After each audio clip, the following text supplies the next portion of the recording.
ಬಳಕೆದಾರ ಗ್ರಾಹಕರೇ ಮೇಡಮ್ ಸ್ವಲ್ಪ ಒಂದು ಸಾಗರ ತಾಲೂಕಿನ ಎಲ್ಲ ವರ್ತಕರೇ ಈ ಒಂದು ಹೋರಾಟಕ್ಕೆ ಕೈ ಜೋಡಿಸಿರ್ತಕ್ಕಂಥ ಎಲ್ಲ ಸಂಘ ಸಂಸ್ಥೆಯ ಅಧ್ಯಕ್ಷರು, ಕಾರ್ಯದರ್ಶಿ, ಉಪಾಧ್ಯಕ್ಷರು, ಪದಾಧಿಕಾರಿಗಳು ಮತ್ತು ಸದಸ್ಯರೇ, ಈ ಒಂದು ಹೋರಾಟಕ್ಕೆ ಆಗಮಿಸಿರ್ತಕ್ಕಂಥ ಸಮಸ್ತ ನಾಗರಿಕರೇ, ಇದು ಜನಪರ ವಿದ್ಯುತ್ ಖಾಸಗೀಕರಣದ ವಿರುದ್ಧ ಜನಪರ ಹೋರಾಟ. ಈ ಹೋರಾಟಕ್ಕೆ ಆಗಮಿಸಿರ್ತಕ್ಕಂಥ ಎಲ್ಲ ಇಲಾಖೆಯ ಅಧಿಕಾರಿಗಳು, ನೌಕರ ವರ್ಗದವರೇ, ಈ ಸಂವಿಧಾನದ ವ್ಯವಸ್ಥೆಯಲ್ಲಿ ಒಂದು 2-3 ತರದ ಅವಕಾಶ ಇದೆ. ಇವತ್ತು ರಕ್ಷಣಾ ಇಲಾಖೆಯವರು ನಮ್ಮ ಜೊತೆಗೆ ಎಎಸ್ಪಿ ಅವರು ಸಹಿತ ಹೆಜ್ಜೆ ಹಾಕಿದ್ದಾರೆ ಅಂತಂದ್ರೆ ಇದು ಕೂಡ ಸಂವಿಧಾನದ ಒಂದು ಅಂಶ. ಇಂಥ ಜನಪರ ಹೋರಾಟಗಳಿಗೆ ಇಲಾಖೆ ಸಹಕಾರ ಕೊಟ್ಟಿದೆ ಅಂತೇಳಿ ಅರ್ಥ ಮಾಡಬೇಕಾಗುತ್ತೆ. ಅದರ ಜೊತೆಯಲ್ಲಿ ಬರೀ ರೈತರ ಹೋರಾಟ ಅಲ್ಲ ಇದು. ನಾನು ಅದಕ್ಕೆ ಹೇಳ್ತಾ ಇರ್ತಕ್ಕಂಥದ್ದು ಸಮಸ್ತ ವಿದ್ಯುತ್ ಬಳಕೆದಾರ ಗ್ರಾಹಕರೇ ಅಂತೇಳಿ. ಇದು ನಾವು ನೋಡಿದ್ವಿ ಇವತ್ತು. ಒಂದು ಸಂತೋಷ ಅಂತಂದ್ರೆ ಇಡೀ ಸಾಗರ ಮೊನ್ನೆ ದಿವಸ ಶಿವಮೊಗ್ಗ ಜಿಲ್ಲೆಯ ಬದಲು ಸಾಗರ ಜಿಲ್ಲೆ ಆಗಬೇಕು ಅಂತ ಹೇಳಿ ಒಂದು ಬಂದು ಕರೆದಾಗ ಇದೇ ರೀತಿ ಸಹಕಾರ ಕೊಟ್ಟಿದ್ರು.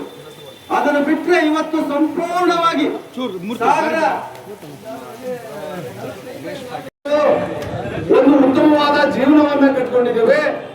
ರೈತರ ಮಕ್ಕಳೆಲ್ಲರೂ ಕೂಡ ಒಂದು ಉತ್ತಮವಾದ ಬದುಕನ್ನ ಕಟ್ಕೊಂಡಿದ್ರೆ ಸರ್ಕಾರ ರೈತರಿಗೆ ಉಚಿತವಾಗಿ ಕೊಟ್ಟಿರ್ತಕ್ಕಂಥ ವಿದ್ಯುತ್ ಏನಿದೆ, ವಿದ್ಯುತ್ ಏನಿದೆ, ನಮ್ಮ ಮಾನ್ಯ ದಿವಂಗತ ಮಾಜಿ ಮುಖ್ಯಮಂತ್ರಿಗಳು ಬಂಗಾರಪ್ಪನವರ ಕೊಡುಗೆ ಉಚಿತ ವಿದ್ಯುತ್ 10 HP ವರೆಗೆ ಉಚಿತ ವಿದ್ಯುತ್ ಜನಸಾಮಾನ್ಯರಿಗೆಲ್ಲರೂ ಕೂಡ ಬಡವರಿಗೆ ಏನು ಭಾಗ್ಯ ಜ್ಯೋತಿ, ಕುಟೀರ ಜ್ಯೋತಿ, ಇವತ್ತಿನ ಗೃಹ ಜ್ಯೋತಿ, ಈ ಎಲ್ಲಾ ಯೋಜನೆಗಳು ಕೂಡ ಬಂದಾಗ್ತವೆ.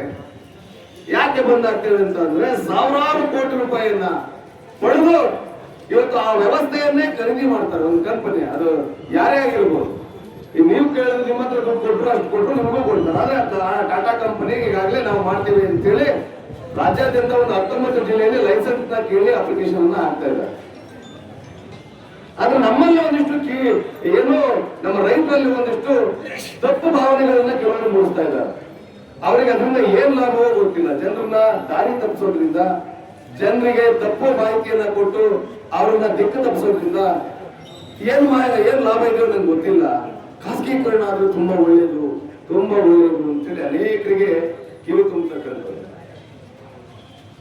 ಯಾವನಾದ್ರೂ ಬಂಡವಾಳ ಹಾಕಿ ಪುಕ್ಷಟೆ ಕೊಡ್ತಾರ. ಒಂದು ಮೋಟ್ರು 5 HP ಮೋಟ್ರು ನೀವು ಓಡಿಸಿದ್ರೆ ಇವತ್ತು ಏನ್ ಓಡಿಸ್ತಾ ಇದ್ದೀರಲ್ಲ ಬಹಳ ಸ್ಪಷ್ಟವಾಗಿ ತಿಳ್ಕೊಳ್ಳಿ. ರೈತರು ಒಬ್ಬೊಬ್ರು 3-4 ಬರೋರಿದ್ದಾರೆ. ಒಂದು ಮೋಟ್ರಲ್ಲಿ ನೀವು ಬಳಸ್ತಕ್ಕಂಥ ವಿದ್ಯುತ್ಗೆ ಒಂದು ತಿಂಗಳಿಗೆ ಮಿನಿಮಮ್ ಕಡಿಮೆ ಅಂದ್ರು ಬಹಳ ಅಚ್ಚುಕಟ್ಟಾಗಿ ಓಡಿಸೋದು ಒಂದು 35,000-40,000 ರೂಪಾಯಿ ವಿದ್ಯುತ್ ಬಿಲ್ ಬರ್ತದೆ. ಅರ್ಥ ಆಯ್ತಾ? ಹಾಗಾಗಿ ಯಾವೊಬ್ಬ ರೈತನು ಕೂಡ ವಿದ್ಯುತ್ ಬಿಲ್ ಪಾವತಿ ಮಾಡಿ ನಮ್ಮ ಕೃಷಿ ಪಂಪ್ ಸೆಟ್ ಗಳನ್ನ ಓಡಿಸಿ ಬೆಳೆ ಬೆಳೆದು ಬದುಕಲಿಕ್ಕೆ ಸಾಧ್ಯ ಇಲ್ಲ. ಆಗತ್ತಾ? ಹಾಗಾದ್ರೆ ಹೇಳಿ, ವಿದ್ಯುತ್ ಖಾಸಗೀಕರಣಕ್ಕೆ, ವಿದ್ಯುತ್ ಖಾಸಗೀಕರಣಕ್ಕೆ ಒಂದು ಕರೆ ಮಾಡಿದ್ರೆ ಯಾಕೆ ಕರೆ ಕೊಟ್ಟಿದ್ದಾರೆ ಅಂತೇಳಿ ಒಂದಷ್ಟು ಯೋಚನೆ ಮಾಡ್ತಕ್ಕಂಥ ಸಮಯ ಕೂಡ ನಮ್ಮ ರೈತರಲ್ಲಿ ಇಲ್ಲ. ಇವತ್ತು ಬಹಳ ನೋವಿನ ಸಂಗತಿ. ಇವತ್ತು ನೀವು ಬಹಳಷ್ಟು ಸಂಖ್ಯೆಯಲ್ಲಿ ಬಂದಿದ್ದೀರಿ, ಸಂತೋಷ. ಕೆಲವು ಹಳ್ಳಿಗಳು ಕೇಳಿದ್ವಿ, ಗೌತಮಪುರ, ಮೈಲಾರಕೊಪ್ಪ, ಮಾಸೂರು, ಚಿಕ್ಕನೂರು ಇಂಥಲ್ಲೆಲ್ಲ ಆ ಗ್ರಾಮ ಸುಧಾರಣಾ ಸಮಿತಿಯವರು ಡಂಗೂರ ಸಾರಿಸಿದ ಮನೆಗೊಬ್ಬರು ಹೋಗೋಣ ನಾವು ಅಂತ. ಇದು ಒಂದು ರೀತಿ ಮಾದರಿಯ ನಡೆಯಿತು. ಆ ಅಧ್ಯಕ್ಷರಿಗೆ, ಆ ಸಮಿತಿಯವರಿಗೆ ಧನ್ಯವಾದಗಳನ್ನ ಹೇಳ್ತೀನಿ, ಅವರ ಸಾಮಾಜಿಕ ಕಳಕಳಿ ಜವಾಬ್ದಾರಿಗೆ.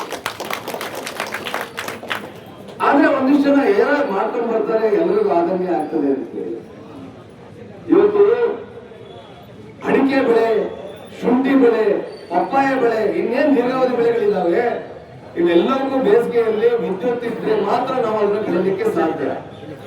ಇಲ್ಲ ಅಂತ ಅಂದ್ರೆ ಭತ್ತ ಬೆಳ್ಕೊಂಡು ಮಳೆ ಆಧಾರಿತ. ಭತ್ತಕ್ಕೆ ಏನಾದ್ರೂ ಬೆಲೆ ಇದೆಯಾ?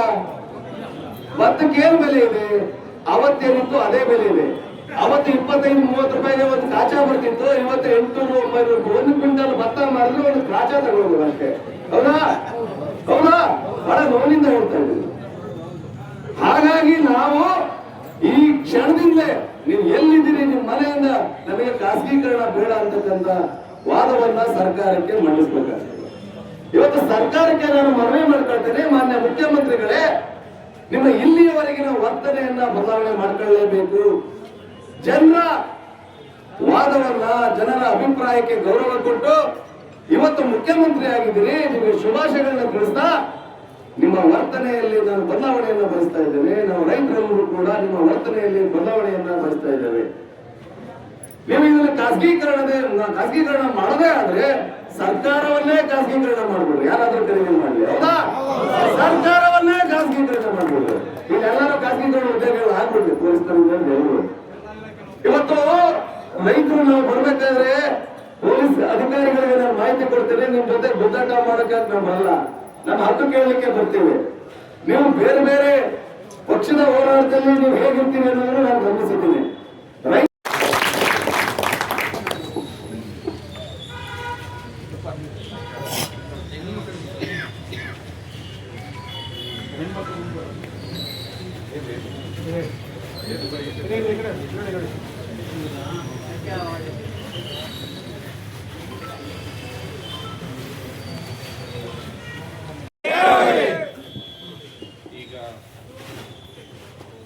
ಇವತ್ತು ಏನು ನಮ್ಮ ರೈತ ಬಾಂಧವರೆಲ್ಲರೂ ಒಟ್ಟಿಗೆ ಸೇರಿ ವಿದ್ಯುತ್ ಪ್ರಸರಣನ ಖಾಸಗೀಕರಣಗೊಳಿಸೋದ್ರ ವಿರುದ್ಧವಾಗಿ ತಾವೇನು ಹೋರಾಟ ಮಾಡ್ತಾ ಇದ್ರಿ ಮತ್ತು ಇದನ್ನು ಮನವಿಯನ್ನು ಮೂಲಕ 7 ಪ್ರಮುಖ ಅಂಶಗಳನ್ನು ಒಳಗೊಂಡಂತೆ ಇನ್ನೂ ಹಲವಾರು ಕಾರಣಗಳನ್ನು ನೀಡಿ ತಾವೇನು ಖಾಸಗೀಕರಣನ ಮಾಡಬಾರ್ದು ಪ್ರಸರಣ ವ್ಯವಸ್ಥೆನ ಅಂತ ಹೇಳಿ ತಾವೇನು ಮನವಿ ಸಲ್ಲಿಸಿದ್ರಿ. ಅದನ್ನು ಮಾನ್ಯ ಜಿಲ್ಲಾಧಿಕಾರಿಗಳ ಮುಖಾಂತರ ಮಾನ್ಯ ಮುಖ್ಯಮಂತ್ರಿಗಳಿಗೆ, ಸನ್ಮಾನ್ಯ ಮುಖ್ಯಮಂತ್ರಿಗಳಿಗೆ ಸಲ್ಲಿಸುವಂಥ ಕೆಲಸನ ನಾನು ಪತ್ರ ವ್ಯವಹಾರದ ಮೂಲಕ ಮಾಡ್ತೀನಿ.